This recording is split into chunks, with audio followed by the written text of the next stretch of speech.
Começa agora mais um Comprar ou Vender, terça-feira, dia 19 de setembro. Hoje a gente vai comentar sobre as empresas voltadas para o e-commerce na Bolsa. A disparada de muitas delas tem chamado a atenção dos investidores, em especial Magazine Luiza, que nos últimos anos saiu do tradicional modelo de varejo, com pontos físicos e produtos próprios, para virar um marketplace que transformou a empresa em uma das grandes da Bolsa, com um rally de 3.600% do final de 2015 para cá. Bom, para comentar um pouco sobre o rally dessas empresas, não apenas Magazine Luiza, mas hoje a gente vai comentar também sobre o B2W e Via Varejo. Eu convido hoje o estrategista-chefe da Eleven Financial, Adeodato Volpi Neto. Bom, Adeodato, queria agradecer a sua participação mais uma vez aqui e já começar com a pergunta: Magazine Luiza, tá caro ou tá barato? Paula, é um prazer estar aqui. O nosso time de varejo, você bem sabe que eu sou fã do meu time, mas a vertical de varejo foi muito bem consolidada e treinada e desenhada ainda pela Dani Bretthauer com a Giovanna Scottini. Dani, que foi diretora de RI do Magazine Luiza por 3 anos antes de se juntar à Eleva. Então, a Giovanna viveu imersa junto com a Dani no case por muito tempo, aliás, em todos esses principais de varejo que a gente vai falar aqui. No que diz respeito ao Magazine, a gente esteve lá no Magazine há basicamente 2 anos e meio, 2 anos, logo antes da Eleva abrir oficialmente, para as primeiras coberturas, para o primeiro screening, e viu o desenho do que eles estavam chamando lá da nova Luiza, e aí estratificando as operações da Luiza Seg, da Luiza Cred, muito focados em tecnologia, mas ainda num processo bastante embrionário. Era difícil transformar uma operação de varejo no meio de uma crise tão aguda de consumo de bens duráveis, como a que aconteceu nos últimos 3, mas essencialmente em 2015 e 2016. O que o Fred teve ao assumir foi a coragem de fazer, porque depois de feito e materializado, isso parece óbvio, né? Mas enquanto isso não tem resultado concreto, ele compra um risco muito grande quando ele procura fazer uma mudança radical no modelo como ele realizou, já desde que ele assumiu essa operação. Como é que ele começou a fazer isso? Você falou na sua entrada que é a mudança de loja física para o marketplace, mas enfim, isso não é tão rápido ou tão simples. Qual loja física você fecha? Outra pergunta, você fecha, de fato? Então, eles começaram fazendo uma avaliação de cada ponto. Eles começaram, aqueles que eles entendiam ser os pontos que pareciam ideais, eles encolheram os pontos de venda, aumentando a eficiência, reduzindo o custo fixo e trabalhando muito o que hoje as outras estão fazendo. Eu vou falar no outro bloco sobre Via Varejo, mas uma relação que é muito inteligente quando você tem a tecnologia à disposição, que é a compra via e-commerce e a retirada na loja. A loja funciona como um grande showroom dos principais produtos que tem dinâmica, pode ter uma análise dinâmica de cada mercado, e você ganha muito em eficiência logística.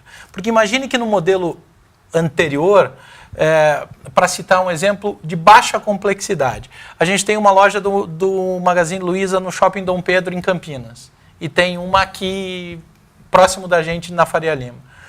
Alguns modelos de geladeiras vendem aqui e não vendem lá. Essa geladeira já saiu da fábrica, já foi para o centro de distribuição, já foi para o Shopping Dom Pedro. Quando ela não vende lá e tem que ser vendida aqui, ela voltava para o CD e vinha para cá. Então, você tinha não só a logística, mas todo um trabalho burocrático de reorganização.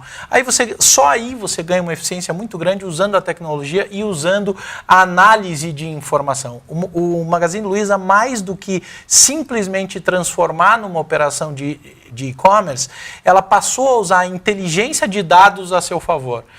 E eu acho que aí está a grande diferença. Aí está a velocidade da reversão. Eu me lembro quando a gente recomendou a compra dessa ação a 60 e alguma coisa, não me lembro quanto era. Já não era uma recomendação simples, porque ela vinha lá de R$7, né? Então recomendar lá em 60, e ela veio aí até quase os R$300 com essa recomendação. A gente fala muito, né, para a pessoa física, para o investidor pessoa física, e uma das coisas que a gente precisa fazer é controlar os riscos do investidor. Quando a gente olhava para um lote de ação ali na casa dos R$400, ainda ela foi a 600, um lote de 100 ações a R$40 mil, você já começa a machucar o investidor pessoa física médio. Então, começou a mudar o patamar ali. Mas os caras não pararam de melhorar a operação. Ela virou quase caixa líquido de uma companhia altamente endividada há muito pouco tempo atrás. Baseado no quê? Na eficiência e na performance. Então, tem mérito no que está feito no Magazine Luiza, um mérito extraordinário. Por que o preço não está definido correto? Ou por que há muita distorção de até onde ela vai? Por que você abriu com a pergunta de se ela está cara ou ela está barata? Porque o Magazine Luiza subverteu a realidade dos analistas sell-side que olham sempre para aquele modelo pragmático de planilha de Excel, que tem um modelo que segue uma racionalidade linear e dificilmente pega um mercado em transformação. E o que o Magazine está fazendo é se transformar, se não na mesma velocidade que o mercado, mas quase tão rápido quanto. Então, a adaptabilidade dela e a geração de resultado nessa aposta, que, como eu disse, hoje parece óbvia, mas quando foi feita lá atrás, quando o Fred tomou a decisão, tomou a decisão de comprar esse risco da mudança, ela não era tão óbvia assim. Então, méritos para eles que efetivamente transformaram a sua realidade. Eu já vou pegar o gancho do final do seu comentário, que você fala da forma que o mercado analisa a empresa, e aí a gente entra na questão se ela está sendo precificada da forma certa ou não. A gente soltou recentemente no Infomoney um estudo mostrando se a Magazine Luiza estava sendo olhada pelo múltiplo certo, quando você olha no preço sobre o lucro, ela está sendo negociada 60 vezes, se olhar isso realmente mostra que a ação está cara em bolsa, ou se ela também está sendo analisada pelos pares corretos, porque quando você pega na bolsa, tem inúmeras varejistas, e aí você já mistura o negócio dela com negócio de varejo tradicional de venda de roupa, de calçados. Que é completamente diferente. É completamente diferente. Na sua visão, ela está sendo precificada da forma certa, ou ela teria que ser precificada como uma empresa puramente de e-commerce? Eu acho que quando você olha assim, o que me chama a atenção em Magazine, como eu disse há pouco, é assim, uma companhia que tem hoje 0,64 vezes de dívida líquida por EBITDA, com uma operação muito mais eficiente, com a queda de juro estrutural e tão aguda como aconteceu, esse cara vira um monstro de um gerador de caixa. Então, quando você fica falando em preço sobre lucro, qual é o problema? O lucro cresce tão rápido e quando daí é matemática básica, né? Quando você aumenta a parte de baixo da fração, ou seja, o lucro, o resultado desse múltiplo cai também. Então ela acaba dando a percepção de que ela continua subindo e está ficando e continua barata. Por quê? Porque o lucro sobe muito rapidamente. Esse é o grande mérito. Eu acho que a gente ainda não tem. A gente vai falar de B2W e Via Varejo. Em Via Varejo eu posso explorar bastante as diferenças entre elas e tem uma questão peculiar interessante na leitura do nosso time, mas eu acho que ela ainda não é um marketplace puro como é a B2W, ainda não é uma operação dessa, não sei nem se vai ser um dia, ela teria algo quase como um modelo híbrido, assim, mas ainda muito baseado na operação varejo que combina tecnologia e loja física, mas que tem ainda o contato direto com o consumidor. Tem uma identificação com o consumidor e isso conta favoravelmente a ela. Então, em relação a se o múltiplo está correto, eu acho que independe a base comparável. Ela está criando um espaço na Bolsa Brasileira. A B2W também não tem um comparável direto na Bolsa. Se você pegar, por exemplo, Renner e Guararapes, por exemplo, são duas operações que têm muitas similaridades pela dinâmica do negócio.